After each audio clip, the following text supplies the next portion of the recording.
Okay, Assalamualaikum warahmatullahi wabarakatuh, and a very good afternoon. I wish to Dr. Sia and my friend Miss Irene. Okay, today I would like to do a presentation on the empirical relationships between fisheries and plant. Okay, fisheries and plant are known to have their relationships and interactions. The relationship can be either indirect or direct. These relationships can benefit or negatively affects one another, and in some cases they are symbiotic relationship as well. Okay, the plants that we are talking about is aquatic plants, mangrove trees, terrestrial trees, as well as microalgae. Okay, let's talk about the indirect relationships between fisheries and plant. I've divided into 4 groups, which is the interactions between fish and aquatic plants, fish and mangrove plants, fish and microalgae, and aquaponics. Okay, let's take a look at this picture. It shows a scuba diver swimming through an aquatic a species of aquatic plant that is seagrass. Okay, aquatic plants are known to be habitats for fish and other sea creatures. The abundance of species of aquatic plants and species live around them. Certain fish species and other aquatic animals also feed on the aquatic plants, such as herbivorous fish, such as ikan puyuh, and even sea turtles as well. Okay, there are 2 main types of aquatic plants, which are rooted and there are floating ones. Okay, let's take a look at the example. Okay, in the marine ecosystem, we have rooted kelp and the floating sargassum. The floating sargassum are known to be food for sea turtles. Okay, on the other hand, in freshwater ecosystems, we have the rooted African water ferns, which is commonly used as hiasan in aquarium, and as well as water hyacinth, which is keladi bunting, that is very common here in Malaysia. Okay, let's take a look at this picture closely, and we can see that this is a mangrove tree, semi-submerged in water, that is surrounded by small fishes. Okay, let's talk about the relationship between fish and mangrove plants. Okay, based on the World Wildlife Federation in Malaysia, mangrove forests are a unique ecosystem. Okay, mangrove plants also provides ecosystem that has a complex food web. There is the varieties of species in mangroves is very high. They have fish, they have crabs, they have other invertebrates. Okay, moreover, it does not only provide shelter for fish, but it acts as a nursery for certain species, where they provide food for the certain species to grow before reaching adulthood and migrate to the sea or somewhere else. Mangrove plants can also perform phytoremediation in some researches. Okay, let's take a look at these pictures. Both of these species lives in the mangrove plants. They grow in the mangrove plants, and when they get big, for example here, the mangrove jack, when they get into adulthood, they will swim, they will migrate into the sea, and this particular species is actually quite famous in sport fishing in Malaysia, and it has quite a good taste as well. Okay, on the other hand, we can see on the right side of the picture is the Papuan black bass, which is in the same family of mangrove jack, the Ludhanus family, but this is quite special because they grow up in the mangrove area, and when they reach adulthood, they will go upstream, and this information I've got from the EBSF, Eastern Borneo sport fishing, where they have caught black bass, mahsia, which is kelah, and sebarau species, all at the same area, which is high in the upstream. Okay. This is a bonus picture. This is a picture of mangrove jack that I've caught last week in a recreational fishing pond. This species is also being aquaculture in Malaysia. Okay, let's take a look at this picture. Okay, this is actually a picture of a microalgae that is being studied because microalgae are known to have enzymatic activity that can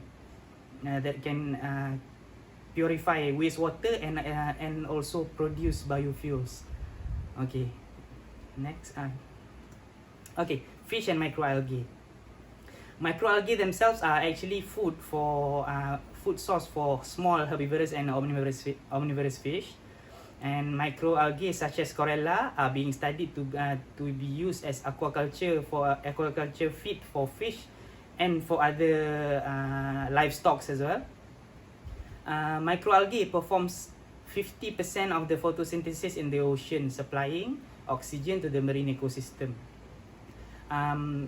Plus, microalgae are known to be able to clean wastewater, but in certain conditions, such as the presence of stagnant water, high sunlight exposure, ecosystem disturbance, such as trophic cascade, and water chemistry, the microalgae can cause algal bloom. The algal bloom is actually very bad, and it can cause hypoxia to fish. Hypoxia is the condition where fish have not enough oxygen to live. Okay, this is a picture of microscopic picture of microalgae, and the right picture is the algal bloom and the fish that undergo hypoxia.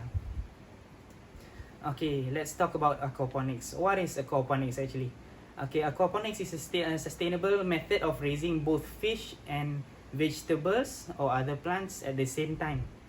Aquaponics utilizes the excretory substance from the fish as fertilizers for the plant, and in return, the plants filter the water for fish. It is a great development and a good example of symbiosis between fish and plants. Okay, this is a picture I took from Google. Using an aquaponic system using koi fish. Actually, back in University of Malaysia Pahang, there was one doctor that has made one aquaponic system that is very established, where the water is very clear, and he planted tomatoes on the sides, and the tomatoes seems very succulent. So it is beautiful to watch. Okay, let's do a minor discussion, because I have yet to discuss the relationships between fisheries and plants. Okay, the relationship discussed before is mostly about fish. Most plants gives benefits to fish. Therefore, the abundance of fish that the plants give us gives positive effect towards fisheries. Yet, how about the direct interactions between fisheries and plants? Do they give benefits to each other? Okay, that's the question. Let's discuss this. Okay, this is the direct interaction between fisheries and plants. Fisheries activity can positively and negatively affect the plants, and particularly aquatic plants. Same goes to plants towards fisheries activities. Okay, let's take a look at the positive effects of the fisheries to plants. Okay, regulated fisheries will help restoration of ecosystems such as the coral reefs, where certain species such as parrotfish and the crown of thorns known to eat the corals, especially the crown of thorns. They've been damaging the Great Barrier Reef of Australia. Plus, regulated fisheries will also maintain the food web of an ecosystem, preventing trophic cascades. Okay, this is a picture of the crown of thorn. They've been catching and cutting this species in Australia, but somehow when they grow into the small pieces grow into individuals. So it is very but they are still trying to protect the Great Barrier Reef from the crown of thorn. Okay, let's move on. On the negative effects of fisheries towards plants. Fisheries may damage the plants, especially aquatic plants. For instance, if they use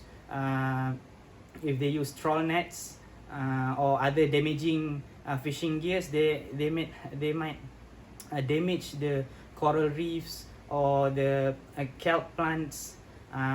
So when the plants are damaged, so the fish have nowhere to go, no home anymore. Okay, fisheries may cause trophic cascade and the depletion of certain plants. Why I say this? Because if the predators or mesopredators are depleted, so there will be abundance of this herbivorous fish that may eat all the plants. So they may eat all the plants. Okay. Plus, unregulated fisheries may cause an ecosystem such as coral reefs and mangroves are disrupted, perhaps by using damaging fishing gears. Okay. How about the positive effects of plants to fisheries? The aquatic plants gives a target for fisheries activities, which means that different species of aquatic plants houses different species of fish. Therefore, perhaps there is a clear target. If they want to catch this different kind of fish, they can move towards the plants that they desire. Okay, plants acts as a sanctuary of fish. Okay, then different aquatic plants houses different fish. Okay, indicators for fish. Plants actually even used as fish aggregating device to attract fish. Okay, let's take a look at this picture. Okay, they utilize bamboo and coconut leaves to attract fish and perform fishing. Okay. Okay, these are the negative effects of plants towards fisheries. I'm not sure this is direct. I mean, what I meant was I'm not sure that this is natural, because perhaps this all comes from human activities itself. Okay, phenomena such as the algal bloom will cause lots of fish to die, which cause lots to fisheries, especially perhaps in fresh water. Okay, the cutting down of terrestrial trees will affect the river ecosystem. So the cutting down of trees will make the river become murky and become shallow. So fish will run away. Fish will migrate from those kind of situations. Okay, aquaponics. Okay, let's talk about aquaponics again. Aquaponics gives benefits to plants, fish, and all fisheries as well altogether. A large scale. This is a suggestions actually. A large scale aquaponic system will greatly improve the economy without many consequences. Okay, this okay. Let's talk about suggestions. We should appreciate the presence of plants in the freshwater and marine ecosystems, as well as including the mangrove ecosystem.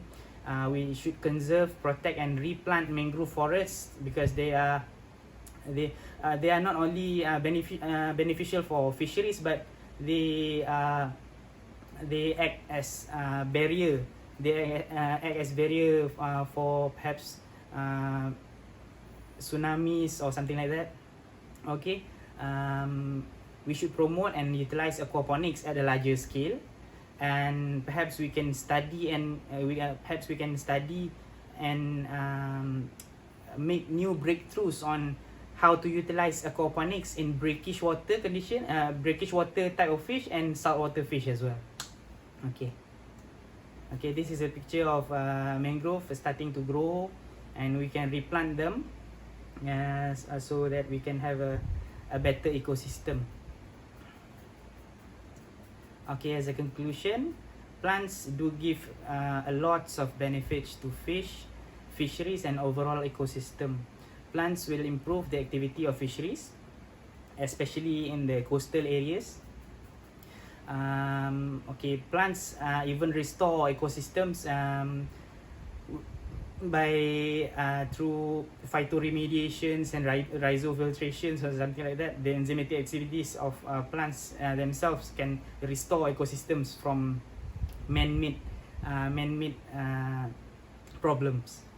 Okay, hopefully we could conserve plants for the better future of fisheries, overall ecosystem, and perhaps even prevent global warming. Okay, these are the reference that I've gained information from. Okay, is there any questions? You can give it to me. Okay, thank you.